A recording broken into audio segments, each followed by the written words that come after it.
Fahnerweih von Lina Sommer. Wann etwas Wunderschönes du willst erleben, dann geh doch mal zu einer Fahnerweih.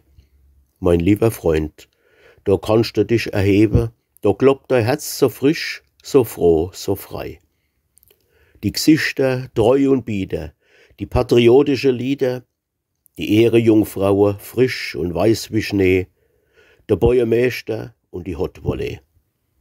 Im ganzen Saal, wie du in die Aache blitze, guckner die Kepp und all die fette Beisch.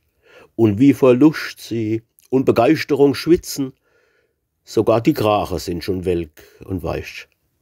Ach Gott, die dicke Schäne, die helle Rührungsträne.